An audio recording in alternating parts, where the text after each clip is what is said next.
Hello everyone.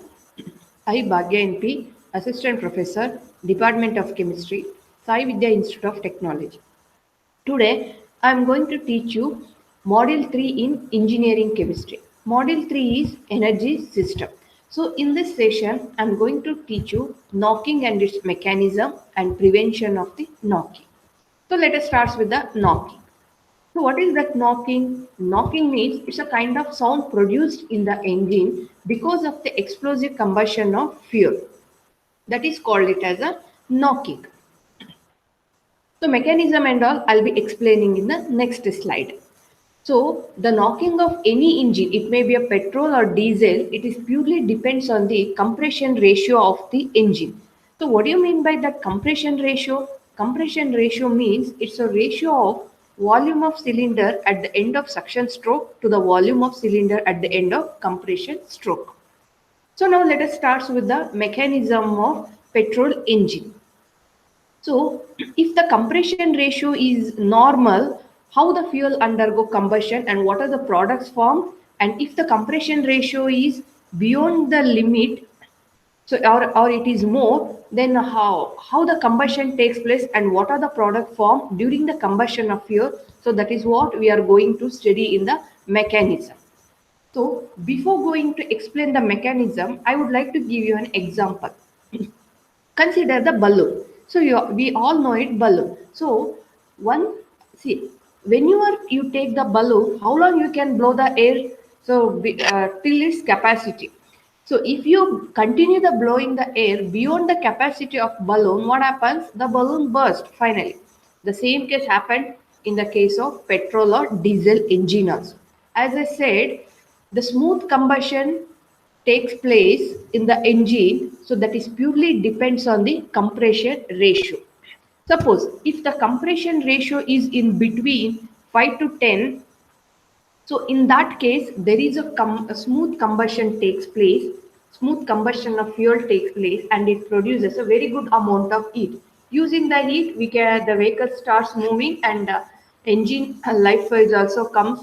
Then or the amount of heat liberated by the fuel is also more. So now in this diagram, when you look into the diagram, so here we are considering petrol engine. So if you consider any vehicle petrol engine, that petrol engine has a two inlet, one for air, another for the fuel. Fuel is petrol, and the one outlet and the one is spark plug. So in the petrol engine, what the mechanism takes place is at a time the air is petrol is drawn into the engine or cylinder. So once the mixture is drawn into the cylinder, petrol and air, that whole mixture is should be compressed. So after the compression only you have to ignite the mixture. So how do you ignite that? That ignition is done by using the spark plug, that is kick or self start button.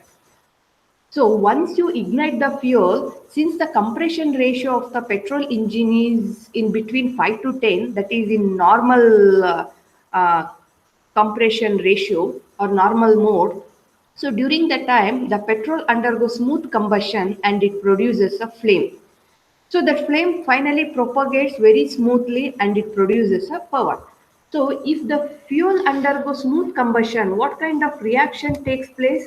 So this is the reaction takes place. Means petrol means it consists of hydrocarbons. So whatever the hydrocarbons present in the petrol, so those hydrocarbons undergo smooth combustion in the presence of oxygen and it produces carbon dioxide and water as a product. In the same way, some amount of heat is also liberated. So this is about the normal combustion. So normal combustion is takes place only when the compression ratio is in between 5 to 10. Suppose if the compression ratio is more than 10, what happens? The next question rises. So suppose if the compression ratio is more than 10, so during that time what happens? Before you ignite the mixture, the whatever the hydrocarbons present in the petrol, before you ignite the mixture, those hydrocarbons undergo self decomposition and it forms the unstable peroxides. And those unstable peroxides decomposes and it produces a flame. and those flame finally converts into a shock waves. So this produced shock waves, what it will do is it will hit the wall of the engine and pushes the piston back. That you could see it in the diagram 2b. So during the pushing the piston back, one sound is produced.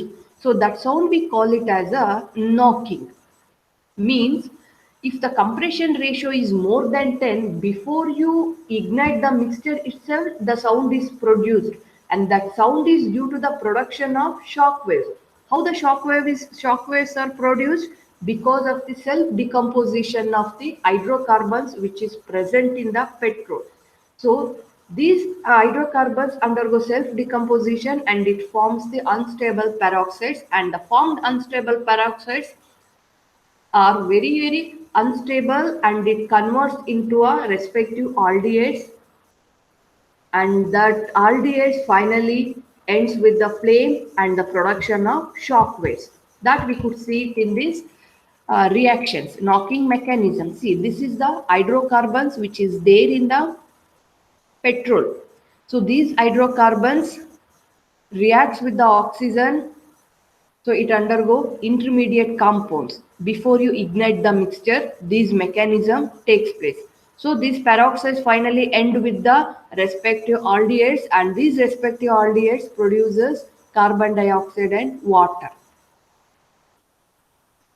So these respective aldehydes produce shock waves, and these shock waves hit the wall of the engine and pushes the piston back. During the pushing the piston back, one sound is produced that we call it as a knocking. So this is about the mechanism of the knocking. So what are the ill effects of knocking? So ill effects. So because of producing sound, what are the ill effects? As we all know, because of producing sound, so it decreases the petrol engine life. Also, it causes damage to the engine, and because of producing the noise, so it consumes more fuel, and the power output will be very less. The next is prevention of knocking. Next concept. So knocking, we know it now. Knocking means some kind of sound is produced because of the explosive combustion of fuel. So prevention means somehow we have to prevent the production of sound. So how? By using anti-knocking agent. The name itself indicates anti-knocking means some kind of substances added to the petrol in order to decrease the knocking tendency is called as anti-knocking agents.